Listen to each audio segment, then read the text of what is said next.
Sigurado tayo yung iba pa ay kinakabahan na rin. One down. May isa na naman pong na-detain. Abay, sa Bikutan prison pa ito for 10 days. Mantakin nyo ha kung gaano kahirap makulong kahit 10 days lang yan. Mahirap yan. So eto po, House panel orders detention of Office of the Vice President official in Bikutan prison. Napapahamak na po kayo. Sino po ba ang pumipigil sa inyo para hindi kayo umattend? Alam na ba ng sambayanan kung sino yung taong pumipigil sa inyo? Yan. Sige lang, huwag niyo sabihin na naisangla niyo na rin ang kaluluwa niyo sa isang Sara Duterte. Dahil masaklap yan. Hindi naman pwedeng sabihin na wala kayong mga pinag-aralan. Sa tingin ko, itong mga government officials na ito, may mga dunong at pinag-aralan din yan eh. Karamihan nga sa kanila mga attorneys eh.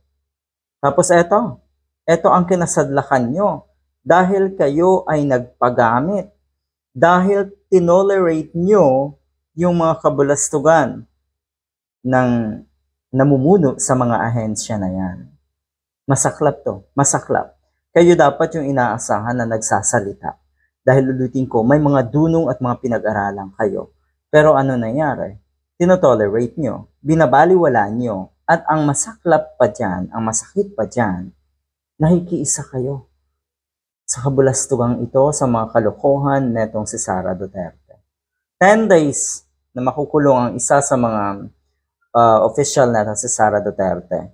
Ang pangalan ay si Ortonio. Abay, ito'y lawyer din ata. Anyway, who is the Office of the Vice President Assistant Chief of Staff and Bids and Awards Committee chairperson was also issued a contempt order when he, along with 3 other officials or OVP officials, failed to appear in the panel's 5th hearing. Ay di sana daw gano'n na rin ang gawin kay Sara Duterte. Dapat wanted na rin or dapat issuehan na rin daw ng warrant of arrest eto si Sara Duterte dahil sa hindi naman umaatan kahit anong formal invitation, kahit anong pakiusap na umattend, wala naman. Binabaliwala. Deadma. Deadma lang etong isang ito.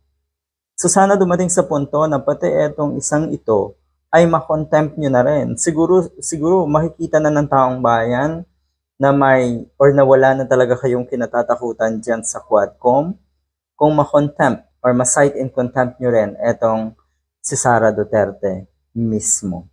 Nakakatuwa. Good job dahil umattend itong si Zuleika Lopez, ang Chief of Staff na itong si Sara Duterte. At nakikinikinita natin na darating sa punto na ililigtas na lang ng mga ito ang kanilang mga sarili. At sana ilaglag na ng tuluyan itong si Sara Duterte. Abay, sobrang laking kahihiyan nito para sa sa pamilya nyo. Hindi kayo nadamay dito eh. Ang punto kasi dito, tinolerate nyo, nakiisa kayo, sumang-ayon kayo sa kagustuhan or dito sa mga irregularidad na ginawa na itong Office of the Vice President under Sara Duterte. Sumang-ayon kayo eh. Nakiisa pa nga eh. Hindi lang talaga bastang tinolerate. Hindi kayo nagsalita against Sara Duterte. Noon pa lang, sino ba yung mga nagsalita? May ilan-ilan na nagsalita. Doon believe ang ating mga kababayan sa mga taong nagsasalita. Kung kinakailangan, dapat talagang magsalita at huwag nating itolerate yung mga bagay na hindi maganda. Mga bagay na wala dapat puwang sa ating lipunan. Good luck.